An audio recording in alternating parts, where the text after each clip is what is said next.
Jackie Fletcher's son Rob was severely disabled by the MMR vaccine he received when he was 13 months old. Last year, the government paid his family £90,000 in compensation. Exactly 10 days after the vaccine, Robert had a massive seizure, which we believe caused brain damage. It's left him now as a 19-year-old, still with epilepsy, with the mind of a 40-month-old. There you go. He's got severe mobility issues, doubly incontinent, can't speak, and needs full 24-hour care. 25 families in Northern Ireland have received compensation totalling £2 million for damage caused by a range of vaccines since 1979.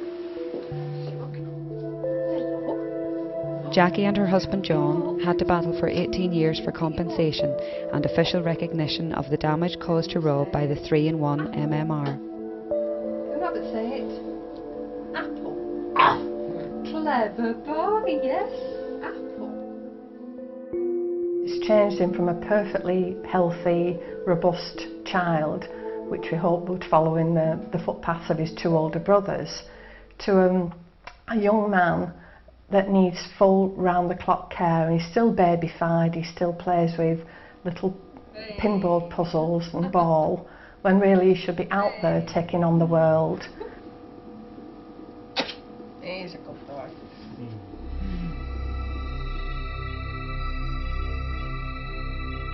Thousands of children and adults in Northern Ireland receive vaccinations every year and suffer no ill effects. However, the detail can reveal that one death and hundreds of other reactions suspected to be linked to the swine flu and teenage cervical cancer jabs were reported to the government agency responsible for vaccine safety over the last 2 years. It only picks up about less than 10% of side effects. That means there's 90% more out there that no one knows about. Now, and they seem to be happy with that situation.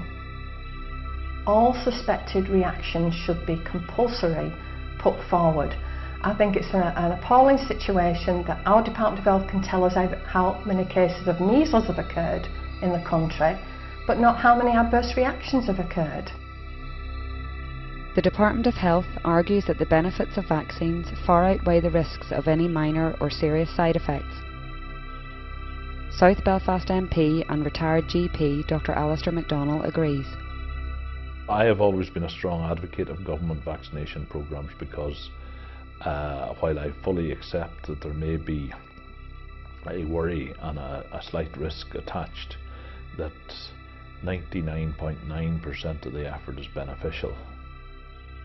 I have 4 young children, the eldest is now 12. I insisted that they were all vaccinated at the earliest possible date because I couldn't have it in my conscience that one of those children suffered serious illness, maybe serious injury complicating the illness, or even death as a result of neglect. You do it.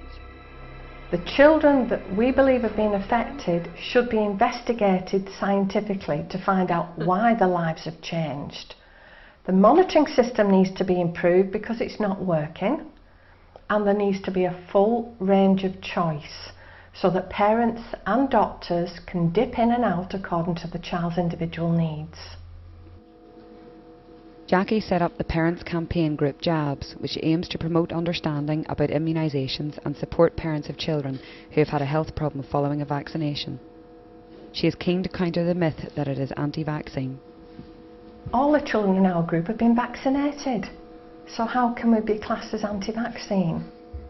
We're trying to highlight the problems that we believe may have been caused by vaccines so they can be investigated and learned on.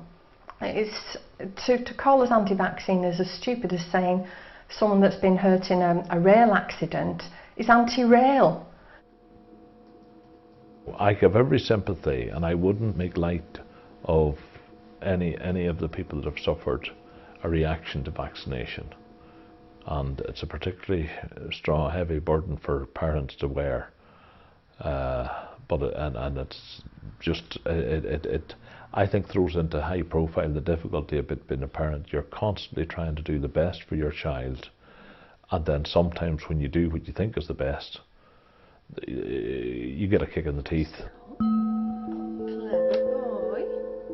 The government will always argue that there is a very low risk of a reaction to most vaccines, which must be weighed up against the huge benefit of vaccinating thousands of children and adults against serious diseases. We want other parents to learn by what's gone on before. And if the Department of Health vaccine chiefs are not going to take responsibility for that, I think it's up to parents now to put pressure for change. Turn the tap on.